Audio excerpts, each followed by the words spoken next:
হ্যাঁ আবার bag gen আপনি কি করবেন? আপনার ব্যাগ জেন আমি কি করবো? আপনি দেখবেন আমি কি করবো। কার সাথে কথা বলেন তো জানেন?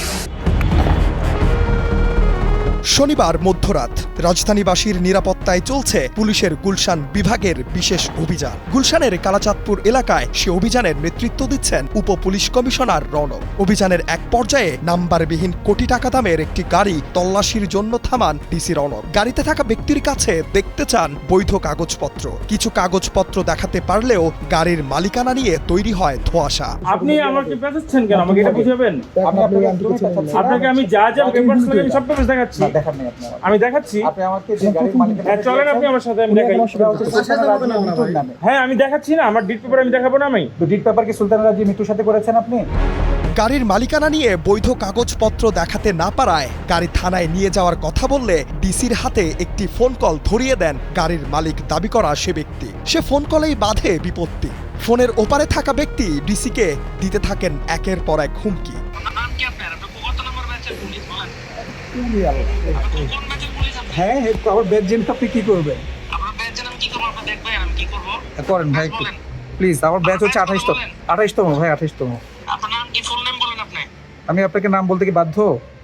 হ্যাঁ আপনি বাধ্য। আপনি আমাকে নাম্বার জিজ্ঞেস করতে বাধ্য করেন কেন? কারণ আপনি উনি বলতে চাচ্ছে যে এই ডকুমেন্টটা মধ্যস্থতা করেছে, আপনার মাধ্যমে মধ্যস্থতা করেছে, ওখানে আপনার নাম ছিল। মধ্যস্থতা করতে কি হইছে? আপনি কার সাথে কথা বলেন তো জানেন? জানি না তো ভাই, তো কার সাথে কথা বলতেছি একটু বলেন আপনি তো। জানেন আগে এরপরে কথা বলেন। তো আপনি না বললে কেমনে জানবো? পুলিশের মতো বিহেভ করেন। আপনি না বললে জিজ্ঞেস করার জন্য আপনি বারণ করতেছেন আমাকে। আপনি না বললে আমি কিভাবে জানবো ভাই কার সাথে কথা বলছি? এখন প্রশ্ন হলো, ফোন কলে ডিসিকে দেখে নেওয়ার হুমকি দেওয়া ব্যক্তিটি কে, কি তার পরিচয়? জানার চেষ্টা করি কোটি টাকার গাড়ির মালিক দাবি করা সে ব্যক্তির কাছে। তার থেকেই জানা যায় ফোনের ওপারে থাকা লোকটির নাম শামসুল আরিফিন। তিনি রোড কিং মোটরসের কর্ণধার। তার বর্তমান অবস্থান সৌদি আরব। উনি হচ্ছে শোরুম যার কাছ থেকে আমি গাড়িটা কিনছি, ওই শোরুমের ওনার উনি। আর কোনো পরিচয় থাকলে সেটা তো আমি আর এত জানি না ডিটেল। আচ্ছা, যে কথা বলেছে তার নাম কি? শামসুল আরিফিন। ওনার শোরুমের নাম কি? ওনার শোরুমের নাম হচ্ছে রোড কিং মোটরস। এই ঘটনার দুদিন যেতে না যেতেই খবর এলো গুলশান বিভাগ থেকে বদলি করা হয়েছে ডিসি রৌনককে। তবে কি ফোন কলের সে হুমকি বাস্তবে রূপ নিল? এত বিষয়ে কথা বলতে চাইলে ডিসি জানান এটা নিয়মিত বদলির অংশ। আমি একটা ডিপি লালবাগ ছেড়ে যাই না ওরকম কিছু না, রেগুলার পোস্টিং এর অংশ হিসেবে। পোস্টিংটা কি মোটামুটি হঠাৎ করেই হলো না?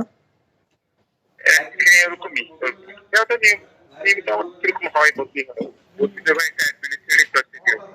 অথরিটি যখন যেখানে জায়গায় যে জায়গায় থাকে মানে যেটা অ্যাডমিনিস্ট্রেটিভ প্রসিডিউর, অ্যাডমিনিস্ট্রেটিভ প্রসেস অনুযায়ী চলে। ঠিক আছে ভাই, কথা হবে। হ্যাঁ ভালো থাকেন।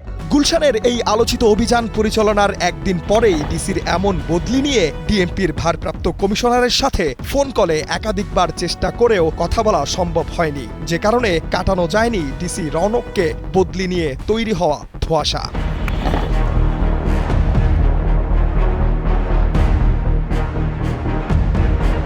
খন্দকার আসিফুজ্জামান, কালের কণ্ঠ।